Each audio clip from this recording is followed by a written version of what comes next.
আজ চিন্তা হচ্ছে সেই কর্মজীবী মহিলার কথা এবং কলেজ ইউনিভার্সিটির সেই ছাত্রীর কথা যাকে প্রতিক্ষণ শিকার হতে হয় অস্বস্তিকর অন্যায় ব্যবহারের, যে স্বস্তিতে যাতায়াত করতে পারে না। হাজারো লক্ষ গার্মেন্টস কর্মী বোন যাদের রাতের অন্ধকারে চলাচলে নেই নিরাপত্তা, তারাও চায় সচেতন মাতৃত্বকালীন ছুটি। আমরা নিশ্চিত করতে চাই তাদের সবেতন 6 মাসের মাতৃত্বকালীন ছুটি।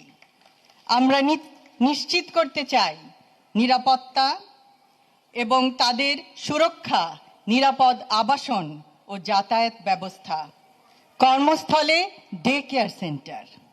প্রত্যেকটি মা নিশ্চিন্তে তার কর্মস্থলে কাজ করতে পারবে।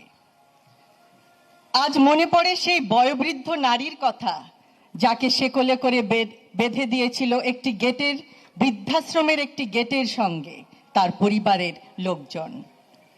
সেই মায়ের প্রতি আমরা জানাতে চাই পিতামাতার ভরণ পোষণ আইনের কার্যকর বাস্তবায়ন করা হবে। আমরা নারী সাপোর্ট সেল গড়ে তুলব, উদ্যোক্তা নারীদের আর্থিক ও দক্ষতা সহায়তা প্রদান করব, আনুষ্ঠানিক অর্থনৈতিক খাতে নারী কর্মস্থান বৃদ্ধি করা হবে। সুপরিকল্পিত রাজনৈতিক পরিকল্পনার মাধ্যমে অবশ্যই সমস্যার সমাধান সম্ভব। আজ আমাদের বহু আলোচকবৃন্দ, আমার সহ আলোচকবৃন্দ বিভিন্ন সমস্যার কথা জানিয়েছেন এই এলাকার।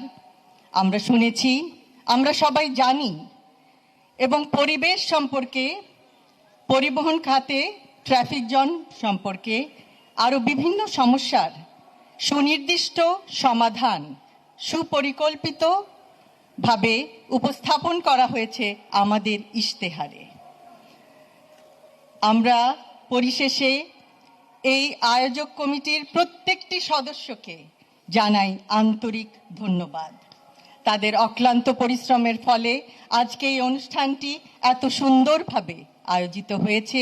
আমরা একে অপরের কথা শুনেছি, বুঝেছি, আরও শুনব এবং আপনাদের সম্মিলিত প্রচেষ্টায় প্রত্যেকটি সমস্যার সমাধান যতটুকু সম্ভব লাঘব করার চেষ্টা করব। পরিশেষে বলতে চাই, আমার আগে আমরা, আমাদের আগে দেশ, ক্ষমতার আগে জন